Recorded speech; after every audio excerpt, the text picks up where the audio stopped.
Hello viewers, Assalamu alaikum. This is Minar once again. আজকে আমি আরেকটা স্পোকেনের ক্লাস নিয়ে এসেছি। আজকে যে ক্লাসটা হবে সেটা হবে ফিউচার সিম্পল টেন্স অথবা ফিউচার ইনডিফিনিট টেন্স। আমরা কিভাবে স্পোকেনে অ্যাপ্লাই করব, কি কি সহজ নিয়ম আছে মেমোরাইজ করার এবং কীভাবে আমরা মাথায় সেট করব, সব ম্যাটেরিয়ালস নিয়ে আজকে আমি এই ভিডিওতে হাজির হয়েছি। তো আপনারা যারা স্পোকেন করতে চান অথবা খাতায় লিখতে চান, আপনাদের জন্য দিস ভিডিও খুবই গুরুত্বপূর্ণ। তো আমি সবার আগে বলে দিতে চাই যে ফিউচার ইনডিফিনিট টেন্সের যে স্ট্রাকচারটা আছে সেটা কী কী হবে। প্রথমে সাবজেক্ট হবে, তারপর উইল অথবা শ্যাল হবে, এরপরে আদার্স হবে। তবে মনে রাখবেন উইল কোথায় হবে এবং শ্যাল কোথায় হবে। শ্যাল হবে যেটা নিশ্চিত না সেক্ষেত্রে শ্যাল হবে, আর যেক্ষেত্রে নিশ্চিত সেক্ষেত্রে উইল হবে। বাট এখানে একটা কথা আছে, এখন সচরাচর শ্যালটা ব্যবহার হয় না, উইলটাই সবচেয়ে বেশি ব্যবহার হয়। এখন আসি আমরা কিভাবে ফিউচার সিম্পল টেন্স আমরা চিনব।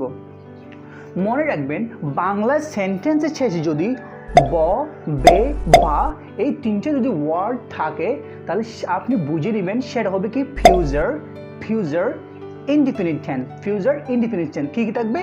ব, বে, ভা, এই তিনটে যদি থাকে অবশ্যই সেটি হবে কি ফিউচার সিম্পল টেন্স। আমি যদি প্র্যাকটিস করি তাহলে আরও অনেক সহজ হয়ে যাবে আপনার জন্য আজকের এই স্পোকেন ক্লাসটা। যেমন আমি যদি বলি আমি বাড়ি যাব, এখানে দেখেন ব আছে, ওই জন্য আমাদেরকে এটা চিহ্নিত করতে হবে যে ব যখন আছে এটা অবশ্যই ফিউচার ইনডিফিনিট টেন্স হবে। তো এখন যদি আমি সেটা ট্রান্সলেট করি তাহলে কী হবে? আই উইল গো হোম,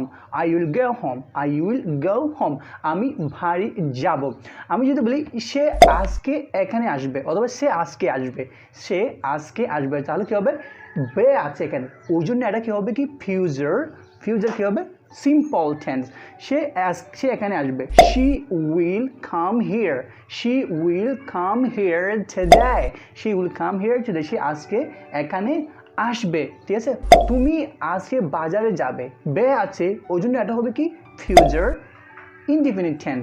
তুমি আজকে বাজার যাবে, you will go to market today, তুমি আজকে বাজারে যাবে। এই যে দেখেন প্রত্যেকটা সেন্টেন্সের সাথে কি আছে? ব আছে অথবা বে আছে অথবা ভা আছে। যদি এগুলো থাকে আপনাদেরকে অবশ্যই সেটা ফিউচার সিম্পল টেন্সে ইউজ করতে হবে।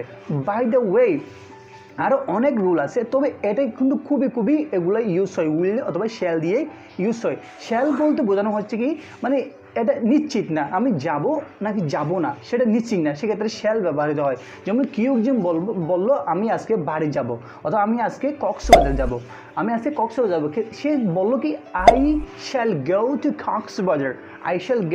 কক্সবাজার, আমি কক্সবাজার যাব। কিন্তু ও যেতেও পারে নাও যেতে পারে, কিন্তু এক্ষেত্রে শ্যালটা ইউজ করা হয়েছে। কিন্তু আমি যদি বলি I will go to Cox's Bazar, আমি কক্সবাজার যাব, কিন্তু এখানে নিশ্চয়তা দিচ্ছে, ওই জন্য শ্যালটা ইউজ না করে উইলটা ইউজ করা better for the recent time. তো আপনারা যদি আজকের এই ভিডিও যদি ভালো লাগে, please subscribe my channel and press the bell icon for getting my new videos every day. Thank you very much again.